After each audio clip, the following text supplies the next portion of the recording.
이게 신념인지 아니면 진짜 내년 선거 전략인지 모르겠습니다. 왜 작년부터 기획을 해왔을까? 여기에 대해서 어떻게 생각하세요? 아니 이제 저는 그렇게 생각해요. 물론 윤석열 대통령에 대해서는 평가가 다 갈리겠지만 전 윤석열 대통령은 별로 이념이 없는 분 같아요. 맞아요. 그러니까 이분은 그냥 백도화지 같다고 저는 생각을 생각이 해요. 없다는 거죠? 백도화지. 그러니까 왜냐면 생각이 대통령직에 관심이 없고 귀찮으니까 백도화지신데 여기에다가 이제 어떤 그림을 그리냐가 전 되게 중요했다고 생각을 해요. 그래서 저도 사실은 대선 때 열심히 했던 이유 중에 하나는 그래도 좀 문재인 정부 좀 심판해야 됐다고 생각을 하고 그렇다면은 윤석열 대통령에 대해서 정치 처음 하고 하니까 좀 새로운 미래를 좀 그려보자라고 해서 이거를 미래를 희망적으로 그려서 열었는데 막상 뚜껑을 딱 열어보니까 선거 때는 이용을 해먹고 이제 선거가 딱 끝나고 나니까는 이제 세력 정리를 하는 거죠. 근데 세력 정리하는 거 좋은데 좋은 세력이 옆에 남으면 좋죠. 근데 다 뛰고 차 뛰고 포대니까 옆에는 이제 극우 유튜버랑 MB만 남은 거예요. MB 세력만. 그러니까 그 둘이 뉴라이트와 또 극우 유튜버가 또 맞닿은 부분이 있지 않습니까? 역사나 이념 부분에서.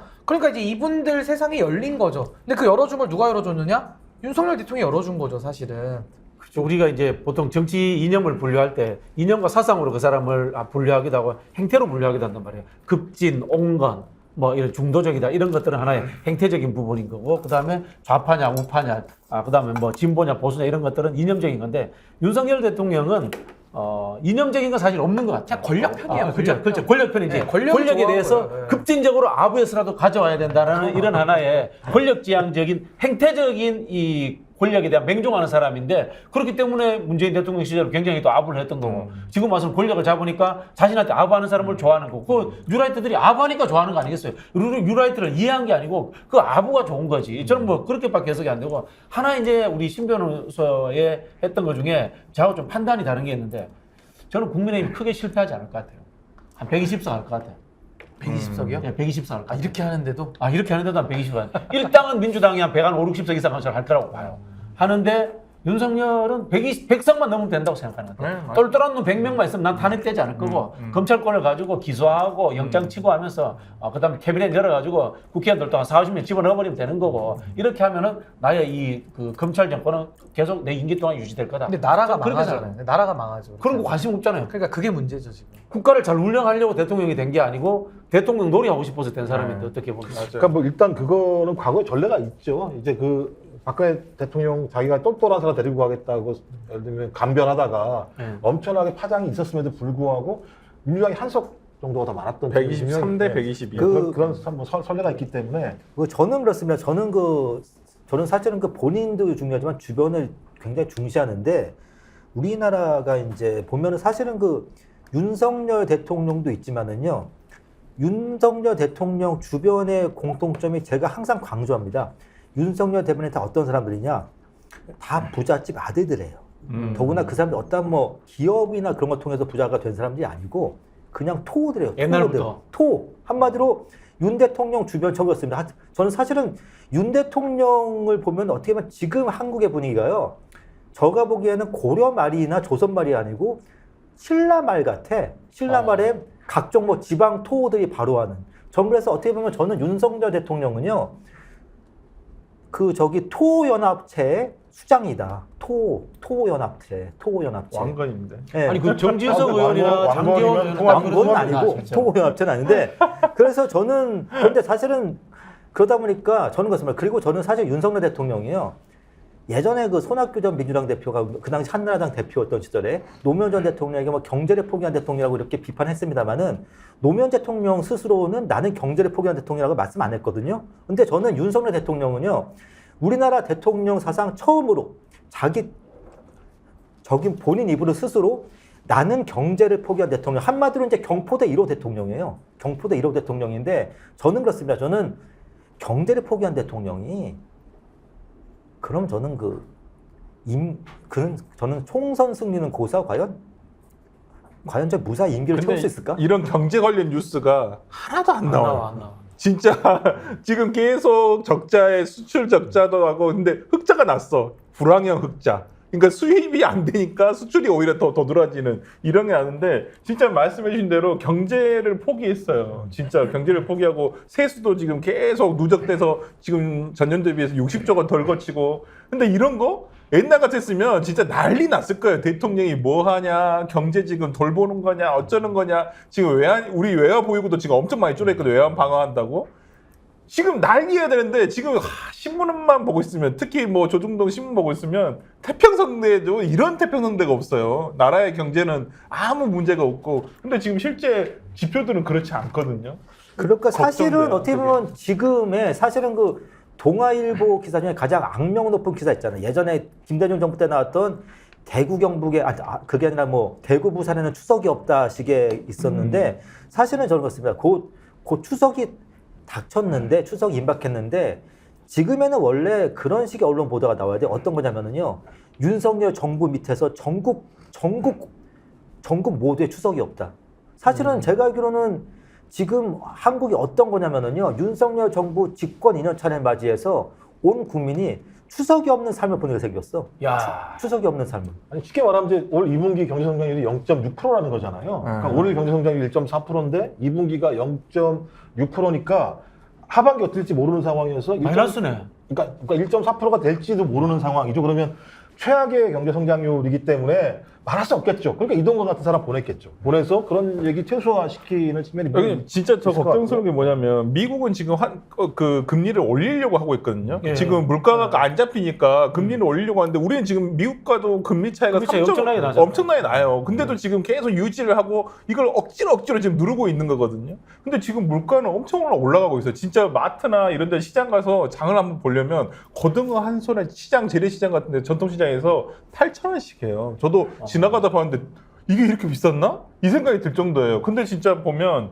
지금 억지로 지금 틀어막고 있는데 저는 이거 장담 못 한다고 봅니다, 진짜. 제가 오늘 최근에 사실은 요즘에는 유일한 여당지가 조선일보예요. 사실 요즘에 이제 동아일보나 중앙은 약간 거리 두고 있는데 조선은 거의 뭐 미친 듯이 윤 정부와 보조를 맞추고 있는데 저도 이제 조선일보 가끔 홈페이지를 가면은 홈페이지 대문화면에 경제 얘기가 싹 사라졌어. 없죠. 맨날 나오는 게 무슨 한미동맹, 북핵 얘기 뭐 이를테면 아니면 뭐 저기 뭐 민주당 이렇게 나빠 얘기처럼 한마디로 씁니다. 조선일보에서 경제 뉴스가 사라졌어요. 원래 조선하고 중앙이 경제 뉴스가 볼만했거든. 그러면. 조선비즈 이런 데 같은 네, 데 볼만했는데. 그래서 제가 유승민 전 의원이 좀 잘했으면 좋겠어. 지금 유승민 전 의원이 윤석열 뭐 열심히 비판하고 있는데 그거 정치적인 것 가지고 뭐 저기 이렇게 자꾸 비슷하지 말고 경제 보수라는 그런 걸 해가지고 조선일보하고 토론회도 하고 이렇게 하면서 보수 내에 좀 균열을 만들고 이런 것 좀 하시면 어떨까요? 좀 경제에 대해서 말씀 좀 해주세요. 경제에 대해서. 그래서 지금 뭐 경제도 문제지만은 지금 우리 또 콜레스테롤도 문제이기 때문에 경제가 동맥경화예요. 맞아. 40대 이상인 분들에게는 잘 들어가네. 이 콜레스테롤이 정말 중요한데요. 중년 건강을 위협하는 콜레스테롤 제대로 케어 계신가요? 건강 좀 챙긴다는 분들은 콜레스테롤 수치가 얼마나 중요한지 잘 알고 계실 텐데요. 평소에 빵이나 고기, 술 많이 드시고 혈액순환이 좀 안 된다 하시는 분들은 건강을 위해 콜레스타 하나라도 꼭 챙겨 드시기를 바랍니다. 콜레스타는 콜레스테롤뿐만 아니라 혈압, 혈당, 혈액순환까지 동시에 케어할 수가 있으니까요. 귀찮게 4가지 전부 따로 신경 쓰지 마시고 하나로 해결하시면 될 것 같고요. 식약처에서 인정한 건강기능식품이니까 매일 먹어도 안전하다고 합니다. 안심하시고 매일매일 잡수시면 됩니다. 지금 주문하시면은 2+1 이벤트로 2박스 가격에 1박스 더 드립니다. 기억하세요. 콜레스테롤에는 콜레스타 하나 더 있습니다. 콜레스타. 네. 한꺼번에 2알을 먹네요. 예. 바로 먹지 뭐. 그래서 드셔보시고 하여튼 드세요. 다음번 광고는요 더 착한 보험인데요. 예, 자동차, 화재, 건강보험 등 모든 보험의 상담이 가능한 더 착한 보험 저희 스픽스에서 강하게 추천합니다. 예, 문의 전화는 1644-12362고요. 일과 시간 이후에는 010-7612-3303으로 연락 주시면 되고요. 문자, 카톡, 상담 예약은 24시간 예약 남겨주시면 연락드린다고 합니다. 많이 이용해 주시고요. 마지막 하나 더 남았습니다. 아, 그렇습니까? 예, 오늘 3개인데요. 스픽스몰 추석 선물 세트 2탄이 돌아왔습니다. 호박약과 딱 250세트 한정이라고 하는데요. 프리미엄 호박약과 추석 선물 세트, 본품 4개, 선물용 쇼핑백 2개, 세트 45,900원에 모신다고 합니다. 좀 맛이 어떠십니까? 최고. 네, 맛있게 드시고 계시는데. 지금 먹고 있어요. 먹을 날에 예. 얘기를 해야지. 사실 요즘 약과가 MZ 세대에 다시 한번 이게 불고 있대요. 진짜로. 약과 붐이죠 지금. 네, 약과가 진짜 새로 이렇게 그 간식으로 붐이 와가지고 정말 많이 먹고 있다. 근데 이게 지금 스픽스에서 추천하는 맛의 고수 우리 호박 약과는요. 약과 제조 30년 장인의 손길로 만든 겉바속촉의 호박 약과 한 박스당 약과 10개 들어있고요. 선물하기 좋게 쇼핑백 같이 드리고 있다고 합니다. 맛있네. 이번 추석에는 호박 약과로 선물해 주시면 좋을 것 같고요. 다 드셨으면 다음 것은 알로이 꿀보의 하루 30스틱. 네, 이거 스틱이죠. 이렇게 생긴 겁니다. 이렇게. 요새 환절기라면서 면역력 관리가 중요한데요. 지금 시기엔 청정 제주에서 직접 채취하고 생산한 제주 야생화 꿀로 면역력을 챙겨보세요. 벌꿀 스틱 10포씩 3박스 30포 19,900원에 구매가 가능하다고 합니다. 추석에는 스픽스몰에서 많은 구매 부탁드립니다. 아이고 힘드네요. 세 개를 근데 약과는 진짜 맛있어요. 약과 약과는 맛있습니까? 진짜 맛있고요. 네. 어차피 차례상 같은 데 올라가는 거니까 요즘 약과가 유행이에요. 유행이야. 약과 진짜 많이 먹습니다. 진짜 젊은 사람들 많이 먹고 네, 커피에다도 약과 먹어도 많이 맛있는 것 먹어요. 같고요. 네, 맛있는 것 약과 같고요. 맛있죠. 그럼 이건 어떠세요? 꿀보의 하루? 진짜 꿀이네. 꿀맛이야. 꿀보의 하루, 꿀보의 진짜 하루. 꿀맛. 그 꿀 면역력에 마시고 꿀 아니겠어요? 꿀인데? 진짜 꿀맛이야. 맛있습니까? 네, 맛있습니다. 이게 설탕이 안 들어간 꿀보의 하루. 진짜 천연 벌꿀에 확실히 설탕 안 들어갔어요? 이게 설탕 안 들어갔습니다, 진짜? 설탕 들어갔어요? 나 이거 뭐 안에 성분 아니 경기도 안 좋은데 네. 스픽스에서 출연자들한테 추석에 뭐 선물 좀 주세요. 선물로. 아니 보니까 이제 YHJC 보면 추석이 없다란 말에 공감한다고 하셨고 진짜 요즘 경제가 진짜 심한. 물가 진짜 많이 올랐어요. 또 우리가 벤츠라는 분은요 과일이 금값입니다 이렇게 얘기를 했어요. 수박 한 통에 5만 원이라니까요. 5만 원이요? 5만 원. 진짜 먹을 만한 수박 5만 원. 그래서 올여름에 수박을 한 통을 못 먹었나? 네, 진짜 수박 비쌉니다. 사실은 제가 워낙 뭐 능력이 없어가지고 아이에게 샤인머스켓을 못 사주고 있었는데 다행히 지인께서 샤인머스켓을 사주셨는데 샤인머스켓이 4개 들어가는 게 3만 원이에요. 와 비싸다. 근데 샤인머스켓 많이 싸졌는데 옛날에 비하면 처음에 나올 때는 너무 비싸가지고 하나에 7만 원씩 이랬거든요. 좀 보내드릴 거예요. 저는 이제 고향이 경북 영천이잖아요. 영천. 포도의 고장, 포도, 우리나라 포도. 포도의 제가 제일 50%를 좋아하는 생산하는. 네. 거기에 이제 샤인머스켓 많이 하시더라고요. 제 맞아요. 친인척들이. 포도랑 다른 거 아닌가요? 샤인머스켓이 포도예요. 포도는 이제 씨 없는 포도예요. 씨가 없는 포도. 씨 없는 청포도. 영천하고 뭐 경산 이쪽이 엄청 여름에 햇빛이 강하고 네. 더운 지역이라서 포도 그다음에 대추 뭐 이런 거 되게 많이 경작하시거든요. 복숭아 이런 거 잘 복숭아. 돼요. 예전에는 사과가 잘 되는데 사과는 이제 위로 올라가고 그렇죠. 아무튼 저는 윤 대통령께서는 그 본인이 먹고 살 걱정 없다고 다른 사람도 먹고 살 걱정 없다고 생각하시는 것 같아요. 근데 저는 그렇습니다. 저는 그래서 어떤 생각하냐면은 정말 앞으로 대통령은 단 하루라도 먹고 살 걱정 해본 사람이 대통령 돼야 되겠다. 왜냐하면 윤 대통령은 평생 하루도 먹고 살 걱정 해본 적이 없으신 분이잖아요. 지금 열심히 하시는 것 같은데 네. 서울 양평 고속도로 갖다 먹고 살려고 하는 거 아니에요? 그거는 잘 먹고 잘 살라고. 그거는 아, 먹고 잘 사는 게 먹고 아니라 살려고. 그거는 쟁겨놓는 용이죠. 그거는 저기 먹고 그거는 저기 먹고 떨어지려고 하는 거고. 단임제니까 그건 먹고 떨어지려고 하는 거고. 그건 너무 심하더라고. 이게 단임제의 장점인가요? 단점인가요? 사실은 요즘에 그 고속도로 이름도 바뀌었어요. 서울 양평에서 잠실 양평으로. 네. 그래서, 진짜요? 네, 그래서 그쪽 땅값 더 오르고 있어요. 왜냐하면 딴 게 아니라 잠실까지 직통 20분 때문에 요즘에 저는 그렇습니다. 저는 그래서 요즘에 김건희 여사는 밤에 엄청 행복하실 거야. 왜냐 이거 잠자고 있어도 집값이 막 올라가잖아요. 아니 근데 저는 이거 무조건 예산 이거 삭감을 해가지고 국회에서 양평 고속도로 들어간 국회 예산 다 삭감을 해가지고 이거 진행 안 되게끔 해야 돼. 국토부 장관이 백지화 하겠다고 분명히 공언을 했는데 정부 안에 올라와 있다면서요 그 예산이 123억이 책정돼 있다고. 그러니까 이제 그 원희룡은 뭐예요? 백지화를 하겠다는 거예요? 말겠다는 거예요? 뭐 지금 오늘 주제는 아닙니다만 뭐 본인은 그러더라고요. 내가 백지화를 제가 얘기했었던 건 그냥 조금 뭐 민주당의 정치 공세에 방어를 하기 위한 어떤 뭐 정치적인 액션이었습니다라는 개소리라고 자빠졌더라고요, 진짜. 제가 알기로는 제가 위증 아닌가 그러면은 그거 네. 국회에서 위증한 거 아니에요? 제가 보기엔 원희룡 장관은 건교부 장관이라기보다도 요즘 하는 거 보면 건의사당 대표야. 강신업. 맞죠, 강신업. 변호사. 아니 근데 원래 옛날에 남원정이라고 할 만큼 옛날 신한국당 한나라당 시절부터 소신파 중에 한 명이었잖아요. 옛날에. 원하면 옛날. 근데 도대체 왜 이렇게 사람이 변해버렸는지 난 이해가 안 돼요, 솔직히. 2년 전만 하더라도 오염수 바닥에다 떨어뜨리면 작살난다고 본인이 입으로 얘기하는 사람이 2년 만에 저렇게 얘기하는 건데 아니, 그거야 진짜 뭐 그때 라디오에서 현근택 뭐야? 변호사님한테 화내는 거 보고 정신이 뭐 권력이 온전치는 한 가지. 온전치 그분이 않구나. 문재인 정부 때는 또 민주당으로 오려고 맞아. 그렇게 또 이게 아니 제주도지사를 무소속으로 됐어요. 몸 그때. 분석도 했어요. 예. 저는 그래서 어떻게 보면 저는 그렇습니다. 저는 그래서 원희룡 장관 같은 경우는 어떤 사람이냐면은요. 우리나라 공교육의 황폐를 온몸을 보여주고 있다. 공교육의 폐해를. 예. 한마디로 이제 걸어다니는 공교육 고발자다. 아 그렇군요. 그 다음 세대가 한동훈 세대인 거죠. 아무튼 저는 그래서 요즘에 공부 잘했다는 사람들 만나면은 쟤는 뭐 어디서 또 뭐 쟤는 어디서 뭐 인격적으로 뭐가 문제가 있을까 하는 생각이 들더라고요.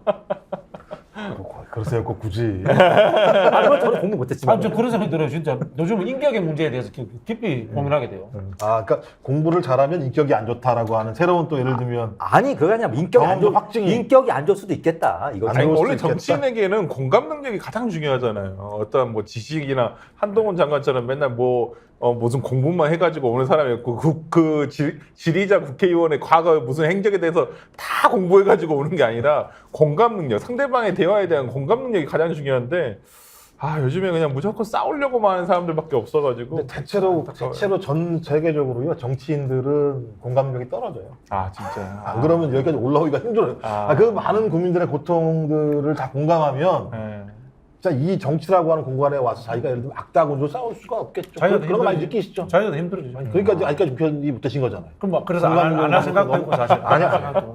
그러니까 제가 볼 때는 그래도 적어도 국회의원 중에 3분의 1 이상은 좀 공감력이 있어서 3분의 1 정도의 블럭을 만들어서 나쁜 행위는 하지 않을까 생각이 들고요. 여튼 오늘 앞에 나왔던 부분들은 독도 얘기, 오염수 얘기, 그다음에 홍범도 장군 얘기, 그러니까 우리의 영토, 우리의 정체성 이런 것들을 훼손하고 또 국민의 건강 문제에 대한 중차에 대한 앞으로 100년간 이런 문제가 발생할 문제에 대해서 손을 놓고 있는 정부를 어떻게 할 수도 없다라고 하는 난감함들에 대한 얘기가 있었는데 저희들끼리도 뭐 어떻게 답을 좀 내기는 어려운 상황입니다. 그래서 한쪽에서는 대통령을 탄핵하자는 얘기도 나오는 것이고 또 한쪽에서는 어떠든지 그 국회의원 선거에서 좀 승리하자라는 얘기도 나오는 것이고 또 신은기 변호사님처럼 좀 건강한 보수들이 보수 정치의 중심을 좀 잡아보자라는 말씀도 있으신 것이고 또 이렇게 여기 변호사님처럼 또 새롭게 더 신진 정치인이 되시려고 하시는 분도 계시고 또 그런 과정에서 이제 선거를 통해서 컨설턴트를 해서 집안을 좀 살리려고 하시는 분도 왜냐하면은 전 그래도 요즘에 그래도 저기 나름 해피한 게 네. 작년만 해도 저희 집만 추석이 없었는데 지금은 다 뭐 추석이 없으니까 하양 병준아 자녀가 몇이세요? 하나입니다. 그러시구나. 너무 귀엽습니다. 딸이 너무 귀여워요. 딸이 너무 아빠도 귀여워. 귀여우시니까. 자 이제 그 다음에 나온 내용이 뭐냐면 최근에 보니까 이제 가짜 뉴스 얘기가 나오고. 그때부터 변호사 두 분한테 좀 얘기를 들어봐야 될 것 같은데 이제 50분 되면 또 좀 더 가셔야 되니까. 나도 알아서 퇴장하고 조금 있으면 민주주의장 박진영이 정세 분석을 합니다. 그래서 아주 11시야. 색다른 분석. 아주 이상하네. 스픽스에서 민주주의장 박진영 TV를 광고해 주는 게 좀 그렇긴 합니다만. 왜냐면 스픽스하고 겹치는 사람이 제일 적어요. 그렇습니까? 희한하게 이동영 TV에서 제일 많이 들어와 있고 그렇더라고요. 이동용 TV를 듣는 분들이 좋아할 만큼의 이제 방향성들을 보여주시는 그런가요? 뭐 그런 그렇더라고. 그 상당히 좀 세고 강하세요. 맞다. 월요일에 이동현 TV였는데. 지금 좀 합니다 또. 그 가셔서 맞네. 예. 그래서 자, 먼저 그럼 떠나도록 하겠습니다. 예. 예. 고생하셨고요. 예. 경제보수당 이런 거 한번 해봐요. 경제보수당. 경제 보수당, 경제는 보수당, 막 이렇게 제대로 된 보수가 있어야지 이런 소리 하기 싫어. 자 옆으로 좀 오십시오. 제 이동하겠습니다. 저희가 뭐 약간의 저긴 그러더라도 우리 둘이 친하잖아요. 좋습니다. 둘이 친하지 않습니까? 우리끼리 좌우합작하면 좋을 것 같긴 해요. 자 일단 그래서 설 변호사님 또 가짜 뉴스라는 얘기가 나오는 거잖아요. 뭐 내용은 그 언론 위원장하고 그다음에 김만배 이 두 사람이 재작년인가요? 재작년? 22년도. 재작년 9월달에 인터뷰를 했는데, 그죠? 네. 2021년 9월달에 인터뷰를 했는데 가짜 인터뷰를 했다. 그래서 그 가짜 인터뷰를 미리 만들어서 6개월 이후인 2022년 3월 6일인가 이제 언론을 뉴스타파 통해서 나왔다. 이거 기획이다 이렇게 얘기를 하는 거죠. 가짜 뉴스를 퍼뜨려서 선거를 이기려고 했다. 이런 게 이제 국민의힘 또 이제 대통령실에서도 주장하고 있는 내용이어서 그렇죠. 프레임 어떻게 이해를 해야 되나요? 근데 김종욱 박사님도 그 당시에도 계속 대선 과정에서 그 TV도 많이 나가셔서 우리가 패널로 참석을 이렇게 많이 나갔잖아요. 매일매일 진짜 그 뉴스를 보고 말을 하고 그랬는데 그때 기억나세요? 저는 솔직히 이번에 이거 터졌을 때만 터지니까 그냥 보긴 하지만은 솔직히 그때 이 뉴스가 그렇게 큰 영향을 줬다라고 저는 개인적으로 생각하지 않거든요. 왜냐면 당시에 가장 핫한 건 뭐였냐면 안철수와의 단일화였어요. 이 단일화의 영향이 이 민주당에게 얼마만큼 불리할지 유리할지 그걸 계산하는 정신이 없었지. 솔직히 이 뉴스는 이미 나왔던 내용들이어가지고 별로 뭐 그냥 윤석열 대통령이 옛날 검사 시절 때 부산저축은행 했는데 약간 석연치 않다. 뭐 무마시켜 줬는지 안 무마시켜 줬는지는 모르겠지만은 아니 그 똑같은 사람이 그 당시에 조사를 받았던 사람이 4년 뒤에 똑같은 걸로 뭐 형을 수사받고 형까지 살았는데 뭔가 그 당시 그러면 수사가 부실했구나 이 정도로 저희가 느꼈던 것이지 이것이 뭐 대선 판도를 흔들 만큼의 그런 내용이었나라는 생각도 들고 뭐 신학님 씨가 어떠한 의도를 가지고 이걸 대선 일주일 전에 뭐 뉴스타파에다가 이걸 줬는지는 모르겠습니다만은 민주당 입장에서는 이게 뭐 대선 판을 흔들 만한 그런 공작을 할 만한 내용도 아니었다. 근데 지금 정부 여당에서 하는 것은 이것을 빌미 삼아서 언론을 재갈을 물려야 되겠다. 그러니까 거기서 여실히 드러나는 것이 이 보도를 인용 보도한 MBC 기자 4명과 JTBC 기자 1명과 KBS 기자 1명을 이 사람들을 고발했어요. 아니 조선일보도 했고요.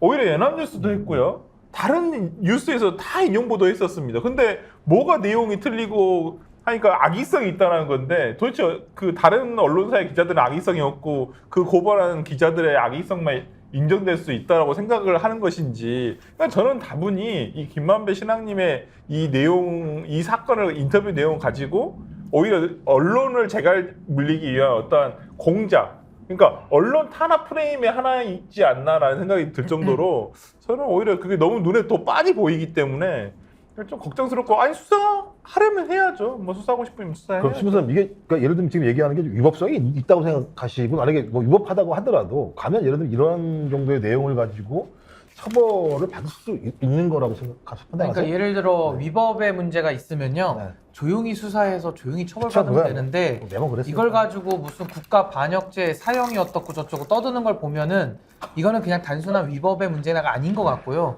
이걸 다시 또 정치 쟁점화를 해서 어떤 정치적인 목적이 있지 않으면은 이렇게 전방위적으로 호들갑을 떨 이유가 없다라는 생각이 우선 들고 저는 먼저 여쭙고 싶은 것이 진짜 가짜 여부를 누가 결정합니까? 그러니까 지금 다 서로 가짜 뉴스라고 하거든요.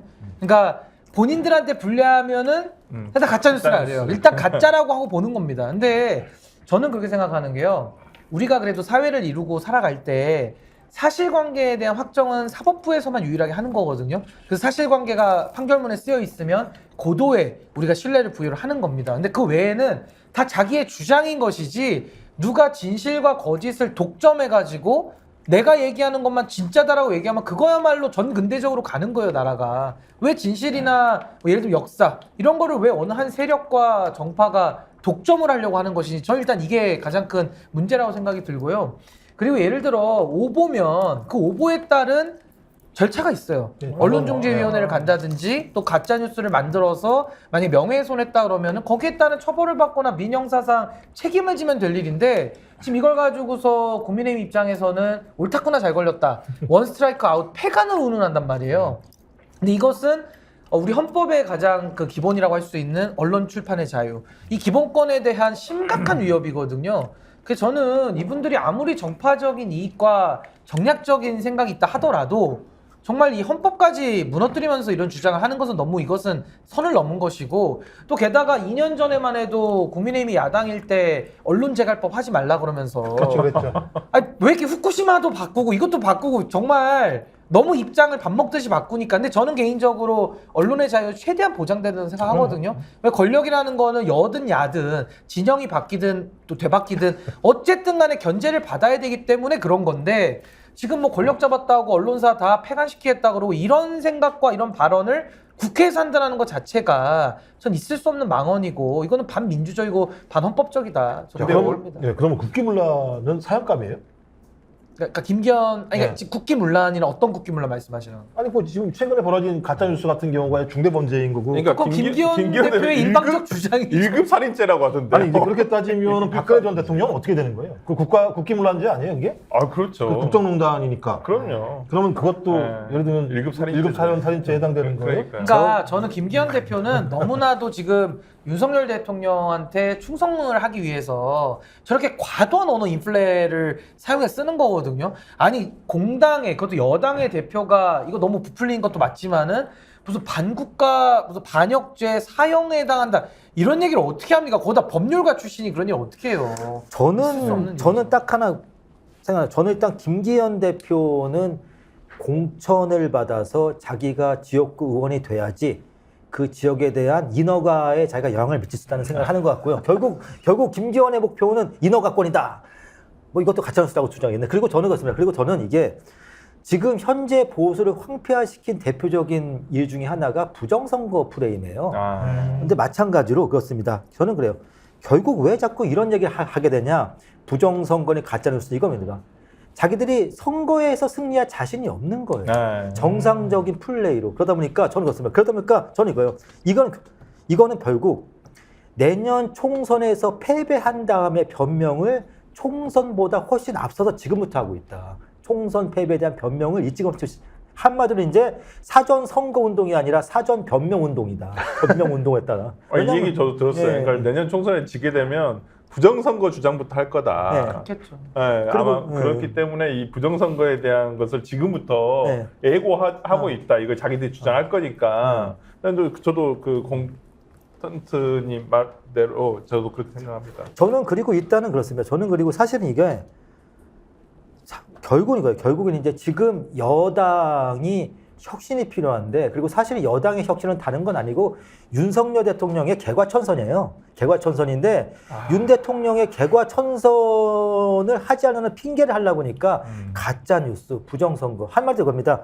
이 얘기는 뭐냐면은 윤석열은 반성도 하지 않고 변화도 하지 않겠다는 소리예요. 그걸 왜 이렇게 너무 참 복잡해. 제가 앞으로는 제 친구입니다만 개과천선이라는 단어를 막 쓰시면 안 돼요. 그러니까 안 될 걸 바라는 건 제가 볼 때는 아주 절망적인 거예요. 될 수 있으면야 뭐 한두 번 얘기했겠습니까? 1년 6개월이 지난다는 이런 아유, 상황이어서 뭐 아버지 마음이 알겠습니다. 아니 그리고 저는 지금 국민의힘에서 이걸 민주당의 기획이다 네. 뭐 이런 식으로까지 얘기를 하는데요. 그 기획이라는 얘기 함부로 쓰면 안 돼요. 그러니까 그 정도 나오려면 무슨 녹취가 있든지 그러니까. 누가 뭐 와서 증언을 한다든지 뭐가 있을 때 그걸 기획을 갖다 붙여야지 다짜고짜 그냥 싸그리 다 묶어가지고 다 기획이고 다 사형에 처해야 된다.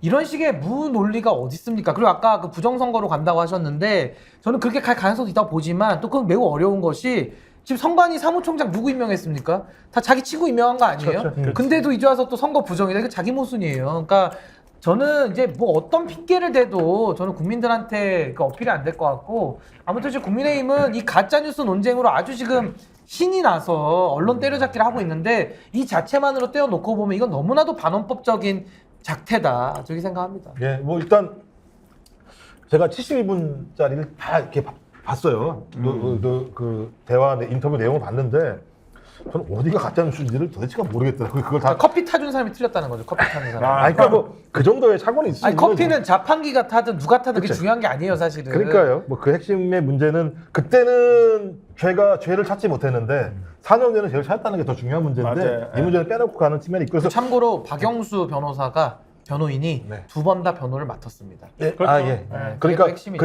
그때는 무죄, 다음은 유죄 이런 상황이기 때문에 제가 볼 때 오히려 검찰 스스로가 이 부분에 대해서 부끄러워해야 되는 측면이 그럼요. 분명히 있는 그게 건데 법조 카르텔이에요. 카르텔. 그러니까 법조 카르텔을 이제 고를 때 쓰는 거죠. 법조 카르텔. 이건 좀 시간이 지나면 좀 저희가 좀 찾아보기로 하고요. 오늘 박일봉님이 신인규 변호사님 파이팅 이런 얘기 하셨고, 그다음에 지금 비행님 선거 공작할 거라는 얘기도 하셨고, 그다음에 오늘 새롭게 등장하셨던 선주환 변호사님에 대해서도 계속 예를 들면 좋은 얘기, 화이팅 얘기 나왔고요. 그다음에 오늘 대박은 우리 공 컨설턴트 멋진 조어들을 너무 많이 만들어내가지고 숭일, 종일부터 시작해서 종일은 사실 옛날부터 있던 말. 그다음에 이제 추석은 없다. 뭐 이런 얘기들이 좀 추석이 나와서 없는 사전 변명 운동도 아주 맞아요.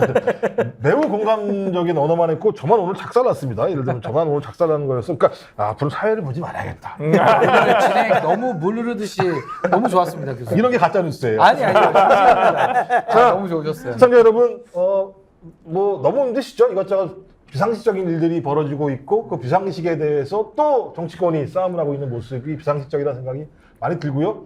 제가 부탁입니다. 그렇다고 하더라도 추석이 없는 추석이라고 하더라도 추석이 마음만큼은 좀 풍요로웠으면 좋겠다는 생각이 들고 추석이 지나고 나면 적어도 좀 상식적인 정치가 우리에게 좀 눈에, 귀에, 입에 맛볼 수 있는 좀 세상이 왔으면 좋겠습니다.